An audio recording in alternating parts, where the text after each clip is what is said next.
Who are the young learners?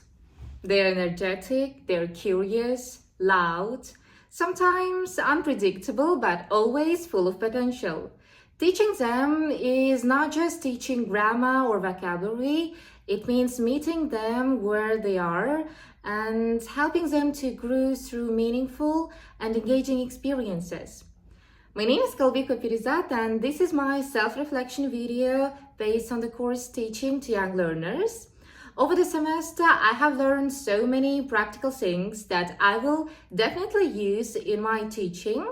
In this video, I will tell about things that I learned and how I applied them. One of the first things that I realized that young learners is not mini adults. Their way of learning is totally different. For example, they learn best when we simplify instructions, when we use one-step, two-step, or three-step instructions.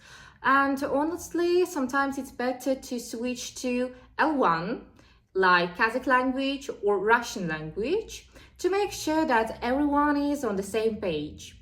I also discovered how powerful TPR, total physical response, is. Young learners can sit still for a long time and they haven't to. It's very good when we start the lesson with TPR songs, dances, or when we just include some movement-based exercise like role plays or some games in classroom. Another key concept is scaffolding. Younger learners need gradual support to build their skills step by step. This is where the planning comes into playing, using simpler tasks to complete complex ones. For instance, when teaching a vocabulary, teacher firstly can use pictures, flashcards, or actions to introduce it, and then build on that, showing it in a sentence or through a short dialogue. Over time, teacher can reduce support as students gain confidence. This helps them to feel more capable and independent. Another big takeaway: we should teach grammar implicitly through games, stories, context, not through long, boring explanations. I mean, it's really boring. Even adults don't like grammar lectures, yeah? So, Aksaya, now I will read and you will listen, okay? Okay. So, hello, Mom. We're having fun at the beach. That's good. Is Max in the sea? No, he isn't. He's reading his book. Is Holly in the sea? No, he isn't. He's playing with her ball. Leo is in the sea. Oh, yes. Leo likes snorkeling. He isn't snorkeling. He's surfing. He's very good. Look, Leo is standing on his hand. Wow.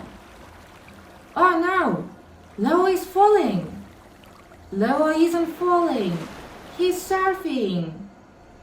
So, қазір мен оқимын. Сен қайталайсың. Жарайды ма?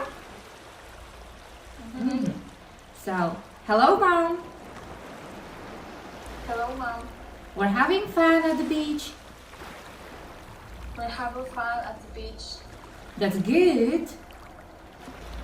That's good. Is Max in the sea? Is Max in the sea? No, he isn't. He's reading his book. No, he isn't. He's reading his book. Leo is in the sea. Leo is in the sea. Oh yes, Leo likes snorkeling. Oh yes, Leo likes snorkeling. He isn't snorkeling. He's surfing. He's very good. He isn't snorkeling. He's surfing. He's very good. Look, Look, Leo is standing on his hands. umbrella is standing on his hand. Wow. Wow. Okay, that was a good one.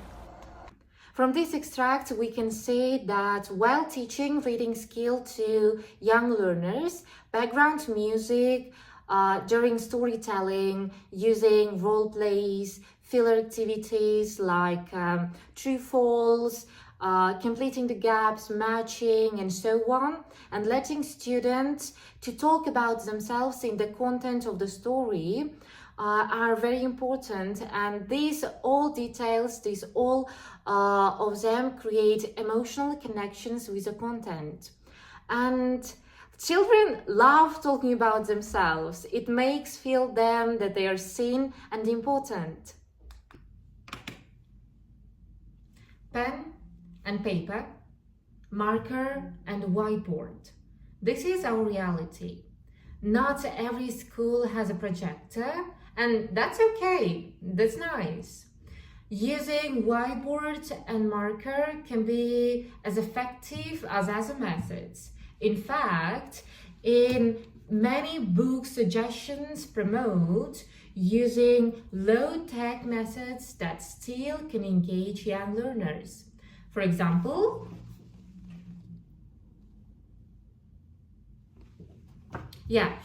Silent Way, where the teacher doesn't speak so much, instead uses a lot of gestures, visuals to guide learning. Silent Way has been really helpful while conducting lessons. It forces students to think and pay attention to details, to what teacher does. And speaking of visuals, young learners love realia and visual aids. Anything that they can touch, they can see, or even smell. For example, a picture, a soft toy, and a real cup with Spider-Man. All these things grab the attention of young learners and make the lesson feel real. So, 1 second, let me clear. Another valuable lesson from this course was the importance of collaborating with parents. As teachers, as future teachers, we will not work in isolation. Parental involvement can greatly enhance child's language learning experience. Communication with parents is essential to understand the child's unique needs and background. I have learned that regularly updating parents on child's progress and also providing tips to practice language at home helps create a consistent learning environment. Tips I now always use. Tip number 1. Always give a clear example before asking students to do something. Firstly, teacher does, only after students do. Tip number 2. Extremely active students, passive students, rebel students who do not want to follow the classroom rules, and of course, students who have an argument. All of them are young learners, and things that we can do as a teacher are to be patient and try to find approaches to these students. Tip number 3, remember, there is nothing as a perfect method. Be flexible and try out what works best with your students. Teaching young learners isn't easy, but it's definitely rewarding. I have learned that the best lessons are not the most high-tech or the most perfect. They're the lessons where students feel included, understood, and excited to learn. So, who are the young learners? They are the reason we keep growing as teachers. Thank you very much.